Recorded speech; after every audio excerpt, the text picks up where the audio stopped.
आज विसर्जन दिवस है विसर्जन दिवसे अलग अलग जग्याएथी अलग अलग दृश्यों सामे आवी रह्या छे। महत्वनी वात छे के विसर्जन दिवसे आटला दिवस सुधी भगवान गणेशनी आराधना करी पूजा अर्चना करी तेमने पोताना घरे मंडपनी अंदर सोसायटीओनी अंदर पंडालोनी अंदर बिराजमान करवामां आव्या अने ज्यारे तेमनी विदायनो दिवस छे त्यारे मोटी संख्यामां जे लोको छे ते बापाने विदाय आपी रह्या छे।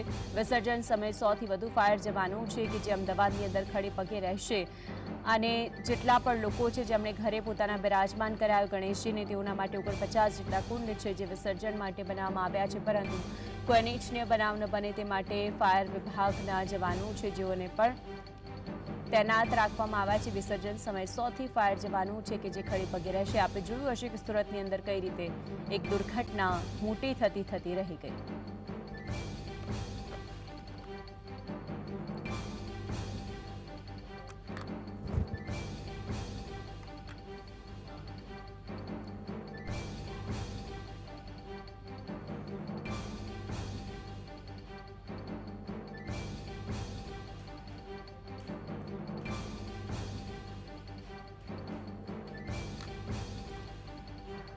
दृश्यों जे आप टीवी स्क्रीन पर जोई शको छो अमदावादना दृश्यों छे। 49 जे अलग अलग कुंड बनाववामां आव्या छे। वाजते गाजते ज्यारे बाप्पाने लाववामां आव्या हता ते पछी हवे आजे विसर्जननो दिवस छे ने अलग अलग जग्याएथी अलग अलग दृश्यों पर सामे आवी रह्या छे। बाप्पाना विसर्जन माटेनी बधी ज तैयारीओ ज्यारे कॉर्पोरेशन द्वारा करी लेवामां आवी हती। केटलाय लोको पोताना घरे 1, 3, 5, 7, 9 અને 10 आ रीते गणपतिजीनी स्थापना करता होय छे। કેટલાય લોકો ઘરે એક દિવસ માટે પણ ગણપતિજીને બિરાજમાન કરતા હોય છે। વિઘ્નહર્તા તેમને કહેવામાં આવે છે અને આ વિઘ્નહર્તા બધા જ વિઘ્નો લઈ જાય તેવી પ્રાર્થના પણ કરી રહ્યા છે।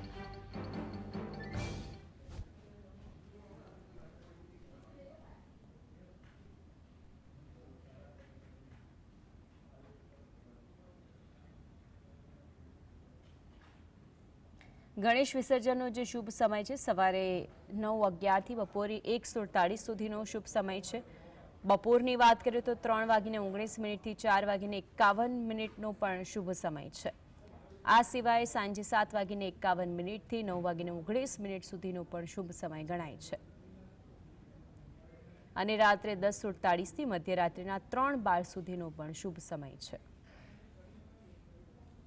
कुमकुम हळदर मेहंदी मोदक फूल वगैरह चढ़ावीने घरे आप ज्यारे गणेशजीनुं विसर्जन करो छो तो आ बधी ज रीते तेमनी आरती करवी पड़शे। गणपतिनी मूर्तिनी साइजने ध्यानमां राखीने डोल के सौथी पहेला टब लो ते पछी तेने सारी रीते स्वच्छ करो। तेमां गणपतिजीनी मूर्ति डूबे तेटલું पाणी राखવું પડશે અને ત્યાર પછી ગણેશજીનું વિસર્જન તેની અંદર જ કરવામાં આવે છે। જ્યારે બાપ્પાની મૂર્તિ સંપૂર્ણપણે પાણીમાં ઓગળી જાય તે પછી પાણીને વાસણમાં નાખીને બાપાની મૂર્તિને માટીથી જમીનમાં છોડના બીજ વાવી શકાય છે।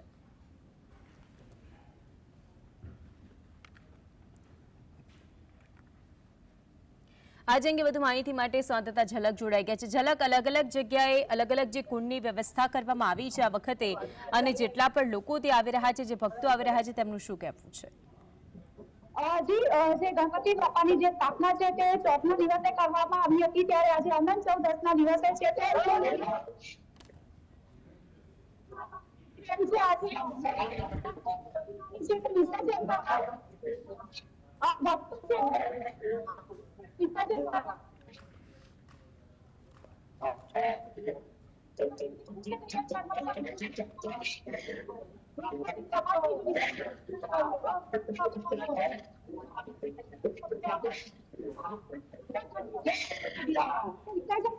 વાત કરીશું આપના દિનેશભાઈ, આજે ગણપતિનું વિસર્જન કરવામાં આવશે।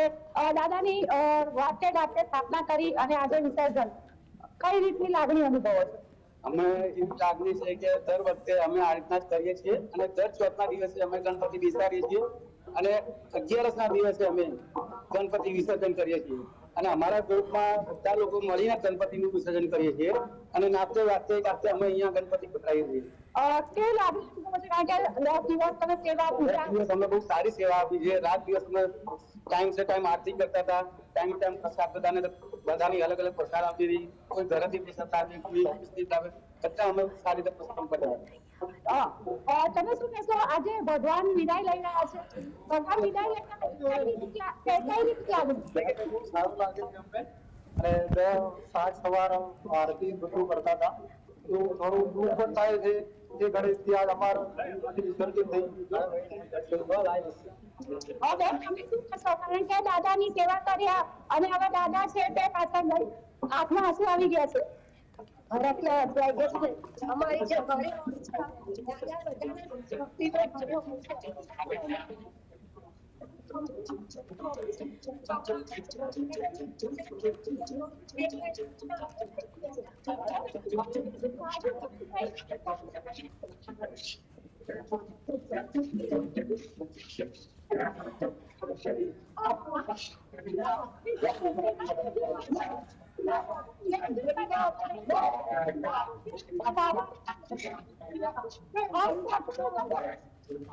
બિલકુલ, અને તેમણે જે પોતાની લાગણી વ્યક્ત કરી છે ઝલક, અને એ લાગણીની સાથે સાથે કેટલાય લોકો એવા છે કે જે કહી રહ્યા છે કે અમને ફરી એક વખત ઇંતજાર રહેશે કે ફરી ગણપતિ બાપા પુનઃ પધારે. આભાર આપ જોડાયા અને ત્યાંથી દ્રશ્યો બતાવે તે બદલ.